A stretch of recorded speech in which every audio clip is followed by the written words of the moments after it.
tu es bête, ou bien toi tu ne vaux rien, ou bien tu ne vas rien devenir. Quand l'enfant reçoit la parole, pour toi tu étais fâché, tu as libéré la parole. Mais après ton passage, les pensées viennent jouer un rôle. Aujourd'hui, nous allons parler des 3 P qui créent, qui sèment et qui alimentent le rejet chez l'adolescent. Les 3 P, le premier P, c'est la personne. Le deuxième P, c'est la parole. Le troisième P, c'est les pensées. Alors, je vais parler déjà du premier P. Le premier P, c'est la personne qui libère la parole. C'est-à-dire le parent, la maman, le papa, les frères, les sœurs. Ces personnes-là sont des personnes en qui tu as confiance. Ces personnes-là sont des personnes qui sont censées te motiver, qui sont censées te tirer vers le haut. Et si ces personnes-là te libèrent une parole qui blesse ou qui est douloureuse, c'est sûr que ça va alimenter quelque chose de négatif dans tes pensées. Donc, dans ce programme, dans cette thématique-là, ces 3 P-là sont liés.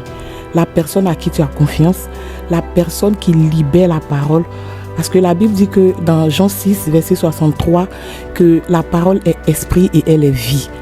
Donc, si la personne à qui tu as confiance libère la parole, cette parole normalement est censée t'apporter la vie.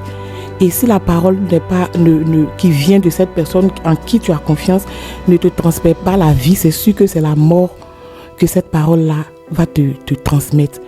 Donc, dans les 3 P, le Saint-Esprit m'a permis de localiser ces trois éléments-là qui alimentent, qui créent le rejet chez l'enfant. Lorsque l'enfant reçoit la parole, soit, je prends un exemple, tu es bête, ou bien toi tu ne vaux rien, ou bien tu ne vas rien devenir. Quand l'enfant il reçoit la parole, pour toi tu étais fâché, tu as libéré la parole. Mais après ton passage, les pensées viennent jouer un rôle. L'enfant commence à se dire des choses. Les pensées viennent alimenter les paroles que tu lui as données. C'est-à-dire que ton père te dit par exemple que tu vaux rien. À partir du moment où c'est le père qui le dit, ça a un impact sur la vie de l'enfant. Oui, parce que c'est une personne en qui l'enfant a confiance. C'est une personne en qui l'enfant se voit. C'est-à-dire qu'il est le modèle de l'enfant. C'est comme chez les mamans aussi. Une maman est celle qui donne de l'affection à chaque fois dans la maison. Une maman est celle qui est présente normalement pour ses enfants. Elle qui donne de l'amour et tout. Si ta maman à qui tu as confiance, que tu aimes tant, te dit que toi tu ne vas rien devenir, tu es trop bête, tu vois pas ton ami là, il est comme ça, et toi tu es là, tu ne veux rien faire. À chaque fois que tu entends ce genre de paroles, au fur et à mesure, ça crée des blessures dans ton cœur. Et la plupart du temps, surtout en Afrique, nos parents ne reviennent jamais sur leur pas quand ils ont libéré ce genre de paroles aux enfants. Et c'est ça le problème. C'est ce que j'ai vécu. C'est-à-dire que les gens pensent ils te font savoir ce qu'ils pensent sans tenir compte de l'impact que ça va avoir sur ta vie. C'est ça le problème. À l'âge adolescent, c'est un âge où tu commences à être conscient. On te dit que non, c'est un enfant, je lui ai dit ça fait rien. Mais c'est en ce moment-là que l'enfant commence à lui-même faire attention à ses propres pensées. C'est-à-dire que l'enfant sera là, sa pensée va lui dire, ton papa ne t'aime pas, c'est pourquoi il t'a dit ça, ou bien ta maman ne t'aime pas, c'est la raison pour laquelle il t'a dit que tu vaux rien. Tant que le père n'est pas revenu, ou bien la mère n'est pas revenue vers l'enfant pour lui dire que non, laisse tomber, c'est parce que je t'ai fâché, que je t'ai dit ça, c'est sûr que l'enfant va grandir avec cette pensée-là que mon père dit que je vaux rien. Et beaucoup de rébellions commencent à partir du moment où l'enfant se dit que mon père pense que m'a déjà dit que je suis bête, ou bien ma mère pense que je ne vaux rien. À partir de ce moment-là, il se dit que je n'ai rien à prouver et il commence à faire ce qu'il a envie de faire. Vous voyez, moi, ça a été mon cas. Je parle parce que je sais de quoi il s'agit. On me disait tout le temps que j'aimais sortir, que je n'allais rien devenir. Elle aime trop se promener. À chaque fois, j'entendais ça. Et moi, à un moment donné, comme je fuyais ce que j'avais l'habitude d'entendre, je me suis retrouvée avec mes amis. Je me sentais bien avec mes amis. Tu vois? Chacun libérait sa parole comme il le voyait. Pourquoi au moment où on se rend compte que l'enfant est en train de prendre une autre trajectoire, on ne fait pas attention, on ne cherche pas à rencontrer l'enfant dans une certaine disposition pour que l'enfant nous dise exactement ce qui se passe dans sa tête. Parce que c'est les pensées qui sont sémées qui ravivent le comportement que l'enfant va présenter à la maison. Voilà, parce qu'il faut que nous les parents, nous fassions attention aux propos qu'on tient vis-à-vis de nos enfants.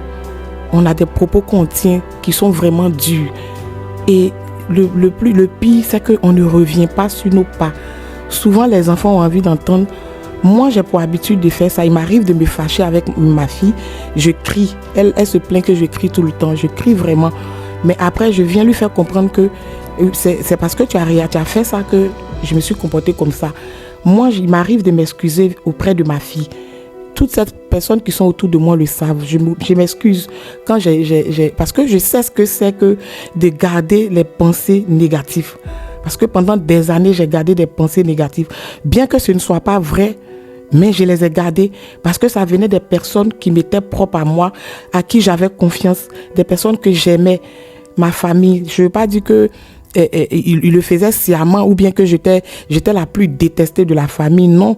Mais eux, ils disaient à ce moment-là ce qu'ils pensaient, les actions que je posais, qui les permettaient de me dire ce genre de paroles. Mais après avoir relâché la parole, ils ne sont pas revenus sur leur pas. Moi, j'ai pris comme je voulais et les pensées impures, négatives sont venues s'aimer ce qu'ils ont sémé. Parce que à cette période-là, je ne connaissais pas le Seigneur.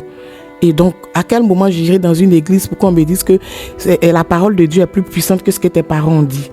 Vous voyez? Donc, je parle pour les parents qui sont chrétiens et les parents non chrétiens. À chaque fois que vous prononcez des paroles à vos enfants, même dans la colère, ça ne coûte rien de revenir vers l'enfant pour lui expliquer que oui, aujourd'hui je t'ai parlé comme ça parce que voilà la raison pour laquelle je t'ai parlé comme ça. J'aimerais bien que tu ne fasses plus ce que tu as fait pour que je te parle comme ça. Je tiens à m'excuser. Et ça fait passer ce que l'ennemi voulait s'aimer dans la pensée de l'enfant. Pourquoi ces enfants-là sont dans les rues? C'est parce que personne n'a fait attention à ce qu'ils avaient dans leur pensée. Moi, je n'ai pas dit à mes parents ce que je pensais à cette période-là. Donc, ils n'ont pas eu le temps de me dire non, on ne le pense pas vraiment. C'était sous l'effet de la colère qu'on l'avait prononcé. Vous voyez? Donc, dans les 3 P, j'essaie d'expliquer, comme l'Esprit de Dieu m'a dit de le faire. J'essaie d'expliquer. Le premier P, c'est la personne de confiance. Le père ou la mère, les frères et les sœurs. Le deuxième P, c'est la parole. La parole qu'on relâche. Elle est esprit et elle est vie. Et comme elle est esprit et elle est vie, si la parole est mauvaise, au lieu que ça donne la vie, ça va donner la mort. Et il y a les pensées. Le rôle des pensées, c'est de venir s'aimer soit le découragement, le trouble, les perturbations, ça dit que la désillusion dans la tête de l'enfant. Et quand l'enfant il arrive à ce niveau-là, c'est sûr qu'il va sortir de la maison. Évitons comme on peut de laisser nos enfants se livrer dehors parce qu'ils n'ont pas reçu des paroles de motivation à la maison. Nous sommes censés être leur modèle. Nous sommes censés les encourager. Nous sommes censés être ceux-là qui leur donnent des paroles qui leur permettront de créer, de se fabriquer plus tard. Donc, je vous encourage vraiment à être des personnes qui vont donner des paroles de motivation à nos adolescents. Cet âge, je parle toujours de cette période de nos enfants. L'adolescence est une période où soit ça marche ou soit ça se casse. Faisons ce que nous pouvons faire et je crois qu'avec le Saint-Esprit, nos enfants deviendront des personnes bien dans leur vie. Soyez bénis, shalom chez vous. Car tout ce que nous disons marque et chez l'enfant, ces paroles deviennent tes pensées. Et ce sont ces pensées qui, avec le temps, construisent ou détruisent. La bonne nouvelle, le rejet n'est pas une fatalité. Ces schémas peuvent être identifiés, compris et brisés lorsqu'on ose en parler. Alors Mom Best Coach accompagne les mamans qui désirent prendre conscience de l'impact de leurs paroles, fermer les portes du rejet et choisir des mots qui guérissent.